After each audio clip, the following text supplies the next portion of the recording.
Good Tuesday morning, Quad Cities. It is 9 o'clock. Today is Tuesday, May 20th, 2025.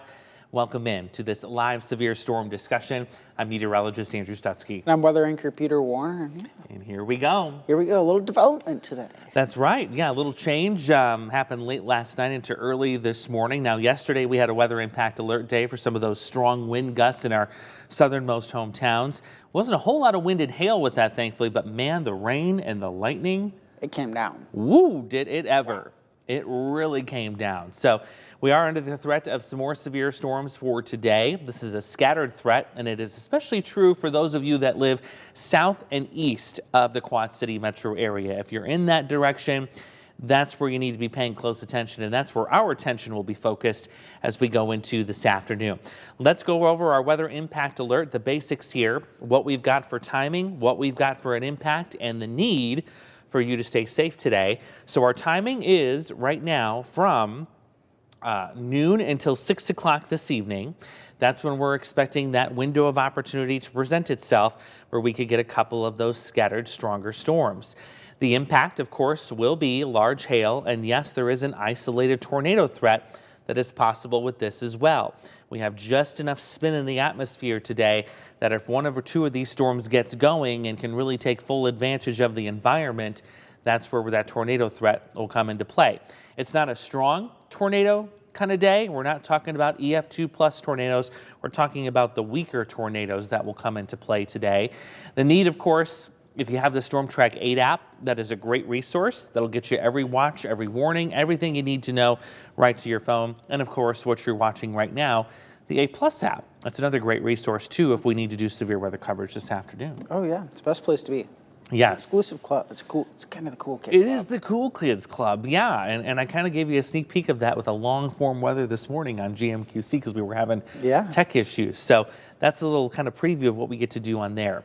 Storm zones, let's pop those up for you so you can see how those look. And you can see, again, as I mentioned before, we're focusing a lot of this attention south and east of the Quad Cities. Now, yeah, the metro's in a 1 out of 5, but you can see we step up to this 2 out of 5 as we go into Galesburg, Macomb. I would include Kewaunee in that, and also Princeton, too.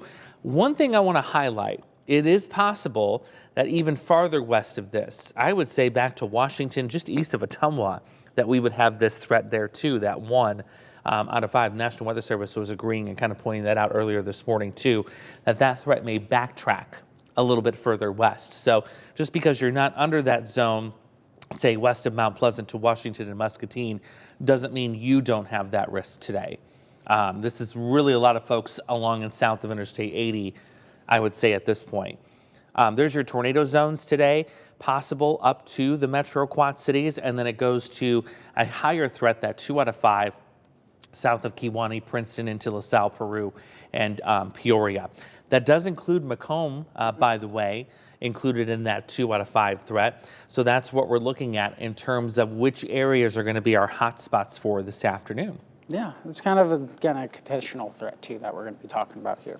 And it's yes. One of those systems, again, where I believe we're kind of talking about almost a cap situation. And also how much sunlight we can get and storm energy we can develop here today. You are exactly right. Yeah, we need some of that sunlight, that sun energy, in order to get that atmosphere churning and things like that. So conditional, I know we've been saying that a lot as of lately. It means, you know, something could happen, something may not happen. I know folks like to take advantage of that and make fun of us for that, but we're being honest with you and telling you, you know, if the right conditions get into play here this afternoon, things could really start cooking. If you want to look at some of the ingredients, we'll go through those with you really quickly here. We'll start with our storm energy ingredients and what that looks like as we go into this afternoon. You can see there's definitely some storm energy sitting along and south of Interstate 80 as we go into the early afternoon. And you're going to see the number on the right-hand side of your screen kind of stuck at 0 because I think what's happening is we're getting the new model run in right now, what's going on? And it's not updating right yet. But you can see that corridor of storm energy. The last time I checked the number, it was around 1,300 joules per kilogram. So that puts us in the moderate category for storm energy. It's just enough to get things going up into the atmosphere. And what's going to happen is we get an area of low pressure that's coming in here too. Right now it's near Kansas City, but it's lifting northeastward. So as that thing gets in here, we're going to introduce some spin in the winds. And what I'm showing you here is what we call wind shear. So we're showing you the wind's direction at the ground, which is the white arrows, and then I'm showing you the wind direction 10,000 feet up. And where those arrows are not following the orange, that's where you have the spin. You'd want to see both of these going in the same direction, but that's not the case this afternoon. You can actually see kind of along the Interstate 80 corridor, there's this pronounced turning of the winds where we're going from a southwest wind to a southeast wind. So we're getting that counterclockwise rotation right within this zone here that we pointed out for tornado development. So that is why that is there. This is 2 o'clock this afternoon, by the way. Once we get to this evening, that all comes to an end. We'll start to see the shear relax, go away completely later tonight. So by 6 o'clock, I think it's safe to say that that threat's going to be over and done with. That appears to be the timing right now. We're going to get a new run of this model in while we're on this live stream here in the next 25 minutes. So this is what it looks like right now, but we'll see what the new model run holds for us. So I'll take you through it just so you can see for comparison's sake what we're showing. So as we go into this afternoon, what we're going to be tracking, as Peter said, can we get some sunshine, some storm energy? Because look what's going on in southeast Iowa, where we've got a little bit of this clearing that's working in through the afternoon. We're breaking up some of those clouds. We're increasing the temperatures. Probably some hometowns south may hit the 70s if that happens this afternoon, while the rest of us are in the 60s. And then we're just kind of in wait and see mode. Can we get some of those scattered storms to start developing? And you saw right there, kind of in that last frame. Yeah, it kind of explodes right there. Yeah, right there, just south and east of the Quad Cities. So that's going to be kind of the hot spot we're going to be watching as we head into the early evening. Large hail and a few tornadoes will be possible with those storms there, in addition to some heavy rainfall. We have certainly had some rain this morning already, and we've had quite a bit of it actually. If you want to look at the rainfall totals, I just compiled those moments ago. Here's the whole list. It's just closing in on 2 inches here in Moline in the Quad Cities. Davenport isn't far behind at 1.75 inches, and a lot of other hometowns with 1 inch plus. This is all easily absorbed into the ground, so we're not really worried about flooding at this time. We will certainly keep an eye on some of the more vulnerable rivers like the Wapsie. That thing always just, anytime you get a heavy rain event regardless, it rises. So we'll keep an eye on that. But in terms of our other rivers, I'm not anticipating any problems right now. This is a welcome sight. Yes, we needed it very badly. And, you know, we got all of this almost 2 inches here in the Quad Cities. You're helping out our sister station in Des Moines. They're breaking records with this rain. Like significant records. The rainiest day ever recorded in May was yesterday. Ever. Recorded in May. That's huge for May. 3.74 inches of rainfall in a 24-hour period recorded at the Des Moines International Airport. That is huge. Huge. Because May is a wet month, and it can be a wet month. Yeah, to break that in May, that's just the second rainiest total average month there by about only 0.6 inches. So it's practically the rainiest month of the year. Wow. You break the rainiest day, that record ever. 14th rainiest day in history in recorded in Des Moines. That is so impressive. Yeah. And it was, the timing was perfect. They needed it very badly. Been talking about that rainfall deficit. They were very far behind. I think they're about 3 inches behind. But now they pretty much got their whole month's worth. 48-hour total, 4.92 inches. Wow. In 48 hours. So that's pretty much their monthly average checked off like that. And thank goodness the ground could suck a lot of it up. Yes. Otherwise, we'd be talking about flooding and all this other stuff going on. But yeah, the ground more than capable of sucking all that water in, which is good. We need it. The timing was perfect. I'm going to take us to the regional perspective here on the radar so you can kind of get a lay of the land, what we're going to be tracking here. So I'm going to move this map a little bit further to the south, just kind of get our bearings here. It's easy to see where that low pressure is. It's right there just east of Kansas City, pivoting and spinning its way to the northeast. If you can't tell where that's at, we'll draw it on the map here for you. There's our low right there. And that thing is going to move east-northeast. So by the time it gets here this afternoon, you can see we have all this clearing ahead of it. We have some breaks in the clouds here in northeast Missouri. They're trying to fill in with some more scattered showers and storms, but for the most part, it looks like the clearing is kind of holding its own here. That's where we're going to get that instability and that sunshine. And that, even if that we can get the kind of moisture there, that can kind of help carry it over here towards the area as well. Yeah, that's all it's going to take. Let's take the front off the map. We're going to go to what we call the visible satellite. So this is the view if you were to look down directly from space. And I'll remind you again where the low pressure system is. It's centered right about here.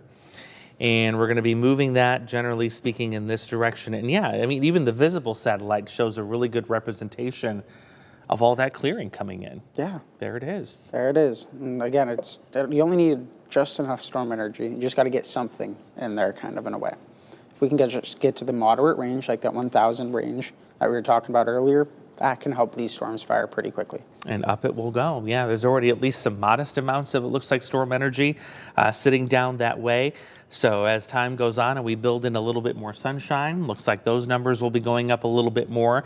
It's not explosive energy today or extreme levels of energy, but it's just enough with that area of low pressure that, yeah, it is something we're going to have to keep an eye on as we go into this afternoon. So to reiterate, again, if you're south and east of the Quad Cities, that's going to be kind of the storm zone for today. We think, generally speaking, this corridor right here may extend itself a little bit further to the west, depending on the timing of the low pressure and everything else coming in. But it's going to be a short window this afternoon, it looks like. It's a very short time frame. So just, I guess, again, the development window possible. Yeah, we're going to keep an eye on that. Keep an eye on it. Very close watch. If you guys have some questions, you can pop those into the chat. This is kind of like an Ask Andrew segment. It's the same phone number that you use to text your questions. It's 309-304-0888, 309-304-0888. 309-304-0888. Sorry, I forgot there. Oh, that's okay. My goodness. It's not Wednesday, it's Tuesday. Our brain's in Tuesday mode still.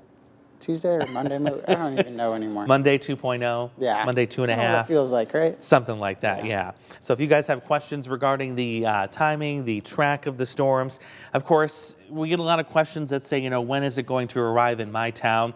Let us know what town you're in. Please. Because we can't go into your profile and stalk what location you're at. No. A lot of that is locked down. Mm-hmm. So you got to make it a little easier for us and let us know specifically what town you're talking about, and we can help answer those questions. Yeah. Matthew was wondering about Kewaunee today. Could it get pretty bad? Just want to check up on that. Kewaunee is definitely in that zone. Yeah, they are. You are in that zone, and so is Geneseo. Cambridge, really all of Henry County is in that zone today. And look at Kewaunee, how close you are to the 2 out of 5. So yes, we think Kewaunee is absolutely in play today. If we can get enough destabilization, if we can get some of those storms to get churning to the west of us early this afternoon, Kewaunee will definitely see that threat arrive. Timing-wise, I would say you're likely looking after the 2 o'clock hour, probably after 2, 3 o'clock. Yep. A little bit more to that mid to late afternoon. Yeah. Good question. That is a good question. Mm-hmm. I think, yeah, pretty much if you're kind of right on that border, I would say of the 2, kind of treat it like a 2. Yeah. It's kind of my thought process. Yeah, I've been saying the same thing all morning, yeah. Pat and Danny from WLLR. Hey, guys. Goodness. I know. Celebrities. Celebrities asking. Oh, my goodness. We must be doing something, right? Wow. Yeah, I know. Oh, my God. They were wondering what are some of the rain totals that have occurred. Seems like more from the QCs kind of to the south. Yes, yeah, I'll pop that list back up again in case you missed it here. This was really impressive. And again, heaviest amounts were, like you said, south of the Quad Cities, Muscatine into the west half of the Quad Cities like Bettendorf. Here in Moline, we had almost 2 inches, which is really nice, by the way. Good total. I wonder, well, that's not just today. I think that's also from last night, too, we have to remember. Probably didn't break a record today. But look at the stretch down there along I-74 just to the west, Aledo, Monmouth also kind of getting that heavier corridor of rain. It's kind of neat because this is where that line of storms came up from the southwest, and it just kind of pivoted itself. It kind of arced back to the west last night. I noticed that was interesting. It's kind of the movement of that low almost, or not the low, but the boundary that was kind of riding along. Yeah. And that's where the heavier rain fell, at least here locally. I'm sure, we don't have these boxes filled in for these counties west, but I'm sure that probably extends back west to Des Moines and probably Cedar Rapids and Iowa City and all of those points west too. It's very corridor driven, these storms. Like you're seeing a thin corridor where thunderstorms made their way up, and then kind of you follow where the thunderstorms went, that's where you're going to get those heavier totals. Exactly. Let's see. Billy got 1.34 in Clinton. Excellent. Thank Very you, Billy. good. He's wondering, is there any severe chances in Clinton or Jackson counties tonight? Clinton and Jackson, I think you're just a little bit too far north. You're right kind of on the edge. Not too worried about areas that far north. Just based, on what's going on with radar trends, especially when you look at radar trends. Yes. It's our northernmost hometowns that are going to stay in the rain the longest here. You've got more rain tracking up through Scott and Jackson and eventually, or Clinton and Jackson County. So the fact that this keeps filling in means you're going to keep this air right here stable. But look what's going on to the south. Down to the south, we have these big gaps. So this is where that sunshine is going to be allowed to break through, and that's where things are going to start destabilizing, and that's where we're going to be focused on our threat for some stronger storms this afternoon. So yeah, I would say if you're definitely a tier of counties to the north of Interstate 80, say north of Scott County, the upper north half of Whiteside County, and points north, you're likely not going to have to worry about any severe weather today. This is going to be to your south. That's a good way to put it. Yeah. County up. County up. A county up, a row of counties up. Yeah. A notch up. I like that. Will it get windy again this evening in Matherville? Yes, we are going to see the winds increase again. In fact, we can put up our FutureTrack wind speeds, and we'll do that after we go to the live wind speeds now, because we actually had quite a bit of wind this morning. It was a bit breezy this morning. Yeah, 40-mile-an-hour gusts. Yeah. Then it was right around 5:30-ish, right in that hour there. We're going to see the wind continue for the next couple of days. It may get briefly lighter here as it's doing now this morning, because you look west to Des Moines, there's not much wind going on there. But let's put the FutureTrack wind gusts into motion, and we're going to do this on the fly here because I think I'm going to have to update my time. Yep, because that's starting tomorrow. So let's change this because I didn't use it this morning. We will change it to today, and we will put the timeline on here, and we'll see what happens. So, of course, yeah, there's the strong winds from this morning, and that definitely was realized. But we're going to get in this kind of a lull through the afternoon as that low gets closer to us. The closer the low is, the lighter the winds are going to be. But then that low pulls away as we go into the day tomorrow, and you can see areas, especially south of the Quad Cities, are going to be in line for some gusts potentially exceeding 30 miles an hour tomorrow. There's something I noticed there too. If you go back, you can see kind of the wind gusts within these storms as that low tracks its way through. Oh, let's go back right there. Right there. Yep. Yeah. Is that a boundary or is that the low there? But I think that is picking up on the storms. I think that is picking up you're on right. the storms. Yeah. Right there. What Peter's talking about, I'm going to save this real quick because I can't do a pointer on this when it's on this screen here. But let's throw this up here, and we're going to put a pause on that. You can sometimes the models are good at picking this up. They're high resolution, so there are times when you can pick up the thunderstorm associated winds with thunderstorms. So let's put a pause here, and then we can put our big arrow on there. So Peter's talking about this stuff right here, and then as it moves to the east, this is what he's referring to here, picking up some of those stronger wind gusts as those storms are rolling through. Yeah. Good eye. Yeah. And that was even behind the banner. He's got X-ray vision. Oh, I don't know about that. I don't know about that. Very good eye. Thank you. But yeah, it's going to be windy the next couple of days. The winds will settle down, especially by the end of the week. Yeah.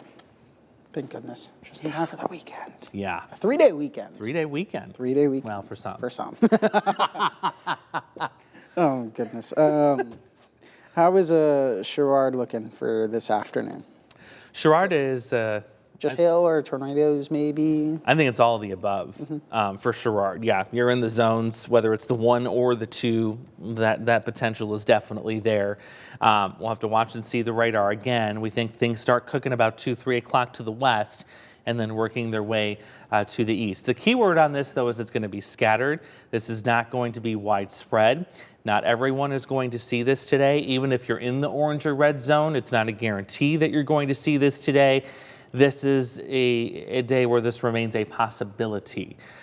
So it's one of those days that I like to remind you, as you're going about your day, you're kind of occasionally looking out the window, and if it's about lunchtime and you're looking outside and the sun's out and you're in one of these zones, that's when a little alarm bell goes off in your head and it says, okay, keep an eye on that radar. Things could start cooking on that radar here because the sun's out.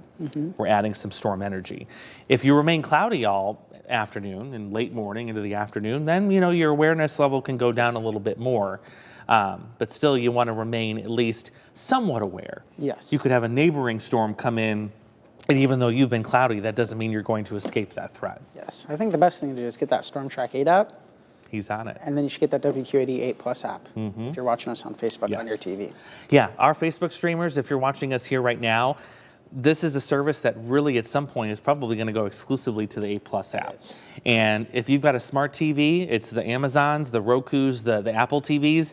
Those are the places where you're going to be able to stream this extended coverage like this. Yes. It's a handy thing. It's a handy thing. We can do whatever we want on there. Exactly. Yeah. Well, no time limits. Yes. Within reason. Within reason. They don't want to hear us blabble. No. As much as some might like that. Maybe. We know that those folks back there running the stream want to go home at some point. Like, you know what? We want to go home. Can you guys please wrap this up? Yes, exactly. Dave was saying pretty windy in Peru. He had some big tree limbs on the ground this morning. I believe it. I believe it. Yeah, they saw those strong gusts. What more can we expect for Peru? So LaSalle, Peru, absolutely. As you can see here, you're in the zones. We are expecting those storms to arrive a little bit later for you. It's likely going to be after 4, maybe even as late as 5 o'clock when you get closer to that Interstate 39 corridor. So soonest west, you're talking as early as 2 o'clock here on the western fringe of that orange. And then you're talking Quad Cities probably around 3, 4. And then east of us after that 4 o'clock time frame. So Geneseo, Kewaunee after 4 o'clock. Princeton would be closer to 5, if not a little bit after 5 o'clock for the storm timing. And we're going to check back in again before we go with Future Track because we're going to get another new run of that. This is the hour that we get that. So we'll see what that has to show, if there's any new developments. I can also run through the high-resolution rapid refresh solution, and see if there's anything new with that, too. Yeah, you can see there's still a couple right around Interstate 88. That's not the newest one, though. No. So we're going to do this on the fly, as we usually do here. Yep. So I'm going to backtrack this up. Actually, I'm going to take that off. I want to see the 4K run, and we'll see if that's been updated since. Yeah, this one is different. This is new, yeah. It's got a little bit more juice, even later. Coming in a little bit later. I'm not too sold on that late solution there. By then it's too late. But watching a couple of these up here near Princeton, north of Princeton, south of Sterling Rock Falls, I'm really surprised at how late that is. Let's go and switch that. We're going to go to the rapid refresh model. And this has a little bit more than typical, I would say. Yeah, this one, it shows a lot more. It's been overdoing a lot the last couple of days. This would be the more extreme solution if everything came together just right. But I do like the timing of this arc of storms here. Yeah, the placement isn't too far off, at least for that southern portion.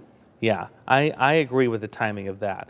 I think, if things were to get cooking, you'd initially talk about this right around 2 o'clock, first starting likely near Burlington. I'm not really sold on this stuff north of the Quad Cities into Princeton and LaSalle, Peru. So discounting that, pay attention to the bottom left-hand corner, that then coming northward through the afternoon. Yeah. That's the scenario that I'm envisioning in my mind, just what I've looked at today. So the timing agrees, east of Princeton into LaSalle, Peru, right about 5 o'clock or so. But again, like Peter said, this model has been going gangbusters for the last several storm events, including this week and the weekend, just overdoing things. I know, at least for one of my forecasts in Des Moines, I ran with it and it just busted completely. Yeah. So it's really kind of, worst case scenario, the best moisture, the highest instability. That's what that model's doing. I would say I like to kind of think of it as this one shows the most explosive scenario. Our house models always have a little bit more lower end of, I guess, the storm potential. A little more conservative. So it's kind of like a mix of the two. I would say it's kind of hybrid them. If we can try and hybrid them, but it's hard to show on her. But yeah, kind of think of a hybrid between these two. Yeah. That's usually a good idea of what will actually be the scenario, I think, a lot of the time. I like that explanation. Yeah, it's the house model that we're using, that we're showing you now, kind of the balance between the two. Because the rapid refresh, that's why it was exploding storms north first, is because it's thinking, we have all that moisture up there, we have all that instability, and that may not likely be the case. Again, it's all going to be dependent on sunlight trends and where the lift with that system is going to track. Exactly. So yeah, that was a great explanation. It's fun, though, that we can poke around at that. We can go into the different models and we can show you what we're seeing and, use our experience and our analysis to try and figure out what's going to happen for this afternoon. But that is certainly one scenario. I do like the way those storms were coming up from the southwest. I like the timing on that. I like the coverage. I didn't agree with the coverage as far north as Sterling Rock Falls and that exploding off. But, given cloud trends, especially looking to our south, definitely appears that, I think that little area of disturbed weather developing first, probably on the, it's kind of like a comma head. Yeah. So as this thing moves northeast, you're going to get the storm development kind of right in this region first, and then that'll race to the northeast as we head later this afternoon. Yeah. Just kind of notice it out near Ottumwa kind of potentially firing here as well. That's kind of one thing I was noticing this morning is keep an eye on that Ottumwa kind of section, you could almost say. Yes. That little portion of southeastern central Iowa. Yep, you can see on the map here where Peter's talking about, there's Ottumwa. Look at the clearing taking place to the south of Ottumwa at this hour, north of Kirksville, and you've still got more clearing here. And if you look at these clouds, there's clouds there, but these are not low-level stratus-type clouds that would block out the sun. These are likely your cumulus clouds, and look at how much space is between them. We don't have a solid deck of clouds that's coming in. So, that's telling us that, we're going to get the destabilization coming in the next several hours. Yeah. Definitely something to watch. I'd say tune into GMQC at 11 for sure. Yeah. Oh, yeah. We'll have definitely more on this at 11 o'clock. And, of course, more on the rainfall totals, too, there. Looks like a couple hail questions coming in, maybe. Hail threat in the local QC. Yes. Let's pop up, if it'll let me. Because I didn't really do the, for timing's sake this morning, the individual storm zones, but we can pop those up and see what we're showing.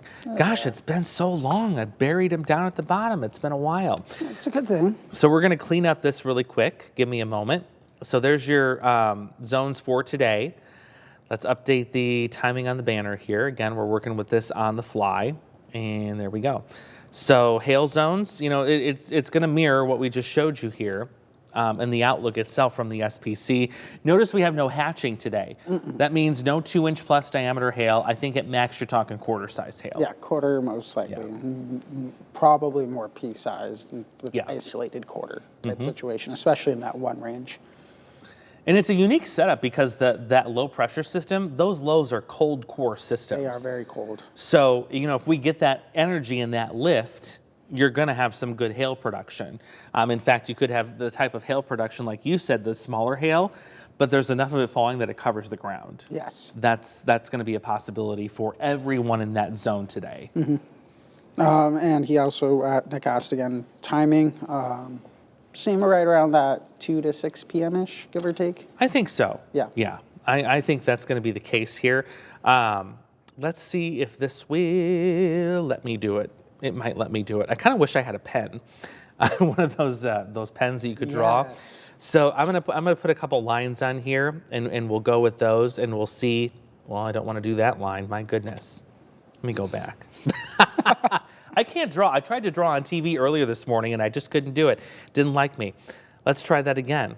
So let's put a line kind of arcing from Ottumwa and then to the southeast. That would be your earliest. We're talking like 2 o'clock. There. If you move that forward a little bit more, you're talking about 3-ish into the Quad Cities here and point south at about 4. And then I would say here at about 5. So don't ask me to draw my numbers here because it's probably going to look terrible. We can try it. There's 5. Oh, that's pretty good. Oh, isn't that beautiful? Oh my gosh. So the thing with drawing on a screen like this oh gosh, this is awful, is it doesn't do curves well. You see that? It really doesn't like that. So I have to kind of do a curve at a time. Oh, that's terrible. Can you read that? 2, 3, 4, 5. Okay. That makes sense. So there's the general timing there. Again, I wish I had a little pen. I need a little. We need to get a little stylus. Little stylus, yeah. I'm an old person now. I Oh, need a stylus. stop it. No. All right, time for the next A mature question. person, I should say. No. No, my goodness, Andrew. Every time. There's your timing, though. Yeah. All right. Let me see. Let me get these questions back up for you. You got a little distracted there. Oh, goodness. Let's see. How's Rova country looking? Yes, Rova Country, of course, south of the Quad Cities. Yeah, 3 to 4, potentially 3 to 5 is kind of what we're eyeing there. And you are far enough south that, yeah, we are going to be watching for that trend of a hail threat and a tornado threat. There is a wind threat with this too, but it's really the hail and the tornado threat that's kind of on the higher end of the scale today.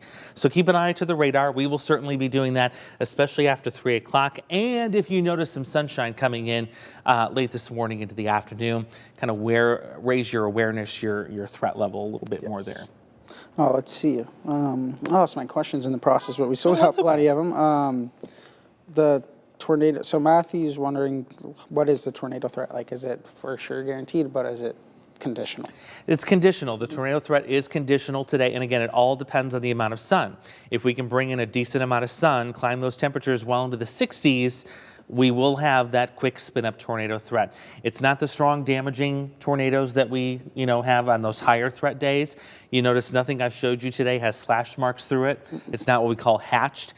These are the quick spin up tornadoes. Most of them are EF0, EF1 in intensity. Yes. And that accounts for like 90+% of tornadoes that we always see. So, it's not to take them lighter or not take action when a tornado warning is issued, but I want to assure people we're not going to see what they've seen in St. Louis here. No. We're not looking at that kind of a strength of a storm system or a tornado coming up into this region today. No. Because I know that's been in the news a lot. It has been in the news a lot.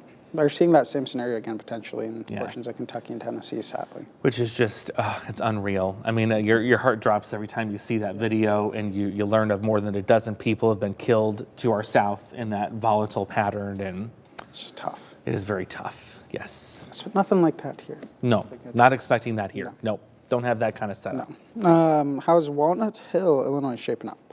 Walnut Hill, Illinois. Would that perhaps be near Walnut in Bureau County? I don't think I've ever heard of Walnut. I believe Walnut, or is it maybe out near? Yeah, I think it's in Bureau County. I'm 99% sure. We're gonna look this up really quick because I have never heard of this before.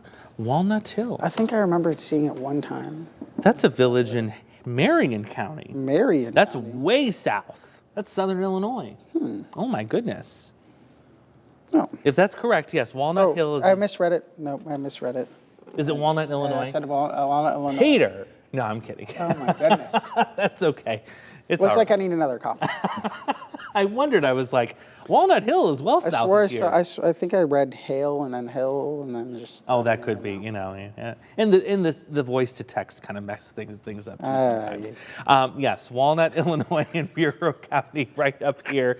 Yes. Oh goodness. Definitely need to keep an eye on that radar after 4 o'clock. You're a little bit later, so after 4 o'clock. Keep an eye on the sunshine. If you can get that sun, yes, you are in that zone for that potential of seeing some large hail and an isolated quick spin-up tornado today. Yes. I'm glad we got that straightened out because that was going to bug me for the longest time. What about Sterling? Sorry, Matt. I deeply apologize. Oh, that's okay. You're fine. You're fine. Yes.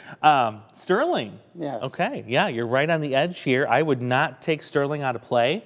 I think Clinton's a little bit too far north, but Sterling's right on the edge here. I think, yeah, it's worth watching. I know I'll be watching that, especially if you can break yourself into some sunshine late this morning into the afternoon. I think Sterling could very much be in play here later today. Yeah. So Rockfall, Sterling, what about, so Galesburg timing, again, that kind of late 3 to 4 o'clock-ish time frame. Yep. So that's what we're keeping an eye on there. Then what about... let's see, here, we got a question. Oh. It's from this wonderful man named Marcus from Knoxville. Oh, I tell you. Okay, let's hear it. Andrew and Peter, my question. Good morning. Good morning. Why do caps prevent severe weather from occurring? Oh, goodness. So caps, we talked a lot about that last week. Remember last Thursday? We had that cap that was supposed to put a lid on the storms, but some ended up firing anyway. So a cap is that layer of warm air aloft in the atmosphere. Typically, as you rise with high temperatures fall, but with a cap, they fall and then they go up again. Yes. And that prevents anything from rising. It hits that warm air and it just says, nope, comes right back to the ground. Yeah, cancel, gets canceled. So that kind of a scenario today, not guaranteed. especially the fact that we're not going to see all day sunshine. And this is also that cold core level, upper level low that's coming in. So it's something to monitor, I think, as we go into the afternoon for sure. But today is definitely vastly different than what we had last week when it was 90 plus degrees and all that going on. Yes. Great question. Much different. Matthew's wondering, does he need to cancel his appointment in Kiwanee? I would say probably not. I would not cancel any appointments today. I wouldn't say in general, no. Just keep an eye on the radar and the forecast. Exactly, yeah. I wouldn't go canceling any appointments today, especially if they're medical appointments, any kind of those appointments.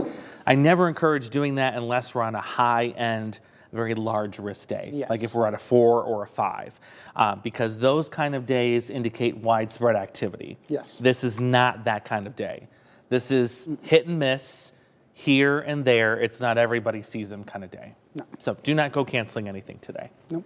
Just keep an eye on the radar. Keep an eye on the radar. Yeah. I think that's pretty much all we got. Okay, excellent. Well, we're going to continue tracking this, of course, throughout the rest of the day. We've got Chief Meteorologist James Zahara coming in this afternoon and this evening. There probably is going to be another live chat scheduled, I'm sure, at some point today. Yeah. So we're going to keep in touch as a weather team. We'll hammer out a plan for this afternoon if we need additional coverage. Again, we'll keep an eye on the radar, the satellite trends, and we'll see how it all shakes out. Yeah. But now you at home are informed, and you know what to expect as we go into this afternoon. Better to be prepared than scared. That's right. Exactly. Knowledge is power, my friend. All right, we're going to head up to our morning meeting. We're going to take a little bit of a break, and I'm going to regroup for GMQC at 11. I will see you then. Have a great Tuesday, Quad Cities. Continue with us and watch free now on the 8 Plus app everywhere you stream.